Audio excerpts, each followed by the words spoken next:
Ngayong araw nilunsad ng MMDA ang ADAPA Footbridge Program na layong pagandahin at gawing mas ligtas ang pagtawid sa mga footbridge sa Metro Manila. Sa Eastwood sa Libis, isang footbridge na ang na-rehabilitate sa ilalim ng programa at siya raw magsisilbing modelong tawiran. May ulat on the spot si Steve Dailisan. Steve. Rafi, andito tayo ngayon sa footbridge sa C5 sa Eastwood sa Libis sa Quezon City. At isa ito sa mga footbridge na isinilalim ng MMDA sa rehabilitasyon. Alam mo dati, Rafi, kakaba-kaba yung mga dumaraan dito lalo na tuwing gabi at yung mga call center agents na tumatawid. Paano ba naman kasi bukod sa madilim, hindi sila makahawak sa mga railings dati dahil bukod sa kinakalawang, umuuga na. Pero ngayon, bagong pintura na yan at mas matibay na para dun sa mga dumaraan. At syempre ngayon, Rafi, medyo maulan na.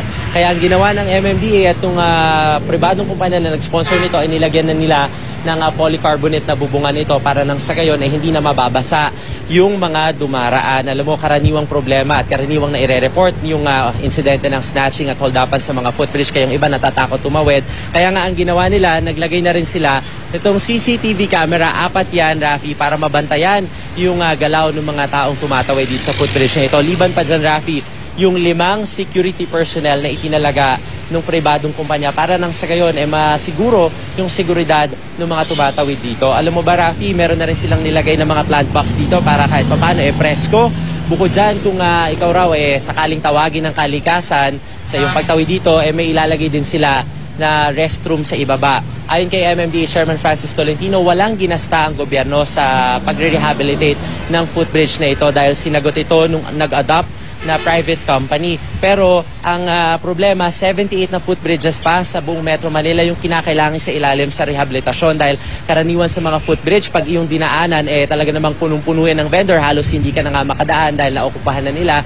Ang problema kasi, limitado yung bilang ng mga MMDA personnel na nagbabantay. Kaya nga ngayon, kung meron daw mga pribadong kumpanya na nagnanais na mag-adopt ng mga footbridge, mas mainam dahil at least kahit papano may security guard na at meron nang magbabantay sa ilalim ng public-private partnership contract, sila yung bahalang mag-maintain sa mga footbridge na ito. Kapalit yung paglalagay nila o yung pagpapahintulot naman ng MMDA nung paglalagay nung mismong signage. Kasi sa ngayon ay hindi gaanong ma-rehabilitate yung mga footbridge kahit pa yun ay kinakalawang na dahil ang pondo nila ay limitado at karaniwang nauuwi raw sa repainting. Matapos dito sa C5, Rafi, ay isusunod na rin daw sa rehabilitation yung mga footbridge doon naman sa may bahagi ng Commonwealth at maging sa EDSA. Pero gagawing priority raw ng MMDA yung mga footbridge na pinakaluma, pinakasira at yung may maraming report ng snatching at holdapan. At sa puntong ito, tanongin siguro natin yung mga dumaraan nyo dito. Sir, mabilis na tanong lang, kamusta ho? Dati, nung pagtumatawid kayo, anong experience dito?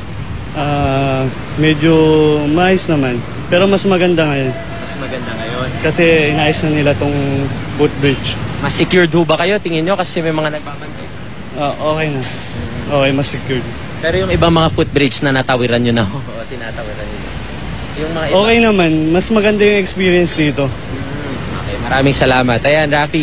At gaya ng aking nabanggit sa inyo, ito walang ginasta yung gobyerno. Kaya ang sabi ng MMDA, yung matitipid nilang pondo dito, kahit papano, magagamit din nila sa pagpapagawa ng iba pang mga footbridge na pinaka-nangangailangan na talaga ng rehabilitasyon. Yan muna ang pinakaseryong balita mula pa rin dito sa Quezon City. Balik sa Rafi. Steve, paano kikita yung pribadong kumpanya na nag-rehabilitate dyan sa footbridge na yan? Pakiulit ang ulit yung tanong, Rafi? Steve, paano kikita yung kumpanya nag-rehabilitate dyan para naman maengganyo yung iba pang mga pribadong kumpanya na mag-adapt nitong mga footbridge? Tama ka dyan, Rafi. Yung mga pribadong kumpanya, pwede sila maglagay ng kanilang mga advertisements, pahintulutan sila ng MMDA for as long as hindi rin naman daw crowded at hindi masyadong malalaki yung kanilang mga tarpaulin na ilalagay kasi kailangan din daw nila ng gastos para sa maintenance, lalo't bukod dun sa pagbabayad ng kuryente dahil sila yung magpapailaw dito sa footbridge, magbabayad din sila ng security personnel. So yun yung in exchange paraan para naman kumita kahit papano yung mga private companies para kahit paano makapaglagay sila ng mga advertisements sa paligid nitong footbridge, Rafi. So Steve, yung iba pang mga footbridge nasa pipeline na ba? Meron na bang bidding na gagawin para sa mga mag-a-adapt doon sa iba pang mga footbridge sa Metro Manila? Rafi, makikiulit lang ako, sir. Oo. Yung iba mga footbridge pa, nasa pipeline na yung bidding. Paano ba makaka-participate yung mga pribadong kumpanya rito? Gagawin ba by, via bidding, Steve?